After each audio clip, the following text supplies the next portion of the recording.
Do you think, though, that the whole culture has changed? I mean, used to be, when an album came out, it was like, you wait and you wait, and when it came out, you had to have that album and the cover of the album. I know. And now it's like, you'd find me at, there used to be, I grew up in New York City, and there was a record store called King Carroll Records on 42nd Street, 6th Avenue.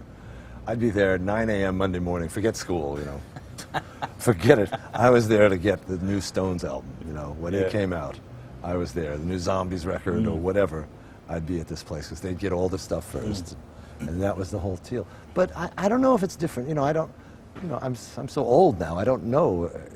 I'm not allowed to know young people. So I don't know if they're, how they feel about it, you know.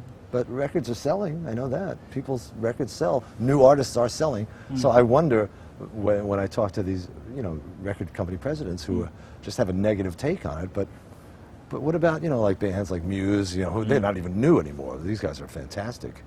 And, but, you know, you hear new records all the time.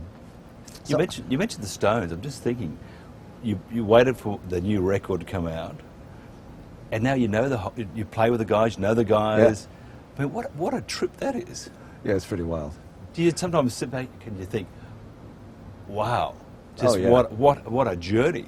Absolutely. Are you kidding? It's my friend Jim Keltner and I were on board with the Stones for Bridges to Babylon record. We were there for the whole record. I don't know of any other musician that's ever done that. You know, being a hired gun for every night, you know. And Jim and I we'd pass each other in the hall, and you know, guys would come in for a night and be gone, and someone else would come in and be gone. And Jim and I would pass each other in the hall, we'd look at each other and go, we're still here, man, we're still here. You know, this is unbelievable, you know, and week after week it would go on. But it's astounding to me, yeah. You know, but it also, it's like when I was in Northern California doing the Winos record with Keith, Steve Jordan, Charlie Drayton, and Ivan Neville and I were sitting around watching TV. Keith was taking a little rest, and there was this thing on. No, really, a rest. Okay. Sorry for chuckling. I swear, I rest. And we were watching this thing about Beatlemania, you know.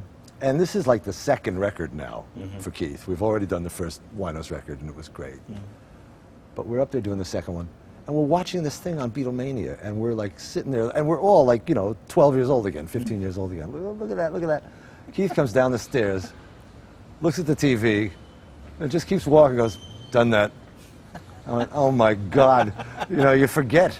I said, oh my God, I forgot who I'm playing with. You know, you're this guy I know who, you know, who I love and plays great guitar and writes amazing songs, but I forgot you're that guy too. You know, you've been screamed at, you know, when you were 20 years old, 19 years old, you know. You spent years on stage, nobody hearing a note you played because they were screaming, you know. It's pretty wild. Just looking at the, going back to the joint and to your whole career, would you regard yourself as a perfectionist? No. No? I used to, well, I don't, you know, that word to me doesn't. You're regarded as one of the great guitarists of the world. Well, thanks. You know, I've been playing a long time. Yeah. And my ear is very good. I cheated my way through a lot of music lessons with my ear, as my teachers pointed out to me. But I went, well, what do you want me to do? You know, so I learned both parts of the song already. I can't help it. But you know, I learned a while ago that I don't think the word perfect exists anymore. I used to think that was a goal to have, but I think perfection is a dream. You know, I don't think perfection exists on any level. So would you play guitar though? Except maybe in love, if you can find it. Yeah, that's right. Yeah. Maybe. We can. And that's our aspiration, isn't it? Yeah. But I suppose from the heart too, you're playing guitar it's all about love. Yeah. Oh, definitely. I mean, my mother died when I was 6 years old, and I remember saying to her, I saw a guitar on television, and I was like 5 years old, and I said, what is that? What is that guy doing? What is he hold? What is that thing? And my mother says, that's a guitar. And I went, well, that's what I want. She goes, what do you mean that's what you want? I said, I don't know, that's it, that's what I want. And then I said she passed away at 6, and then for years I kept yapping at my father, going, I want a guitar, and he's going, it's driving me crazy with this guitar thing. So when I was 9 years old, he finally got me a guitar, and he got a teacher, and I started learning. And that's what I mean. The teacher right away said, you know, you're not reading this stuff. You're learning everything I tell you. I said, well, I'm learning it. You know, so It goes back a long time. But as far as perfectionist, no.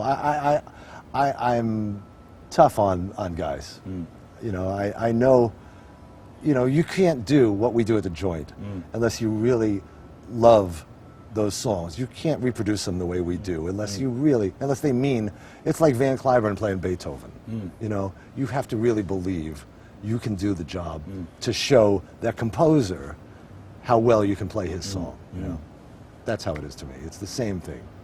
It's just like any symphony orchestra taking on an incredible classical composition. It's the same deal, you know, to pull off, you know, an amazing version of She's So Cold. You know, you don't just get up there and go, oh yeah, we're going to do She's So Cold now and pretend it's working, you know. You have to mean it. And so I'm hard on guys that way. But perfection, no. I've given that one up, you know. You've done so much in your life and you continue to do so much.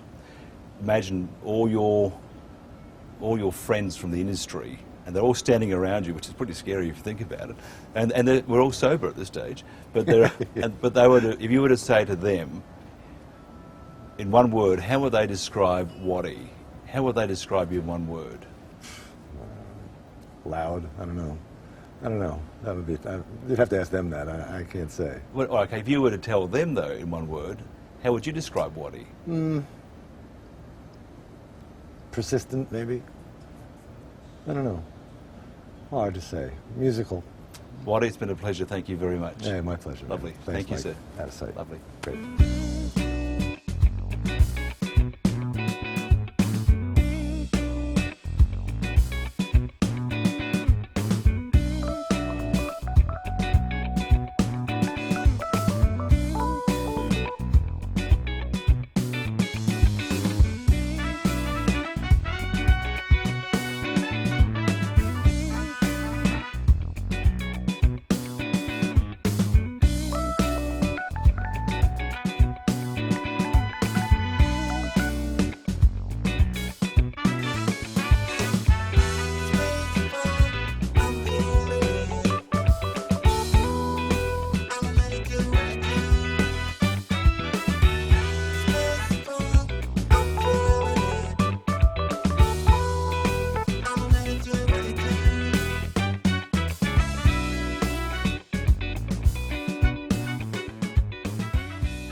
Hollywood has discovered its newest addition to the stable of celebrity hairdressers and colorists. Marco Poluzzi is colorist to the stars and joins Mike Ryan next on Who's Who Speaks.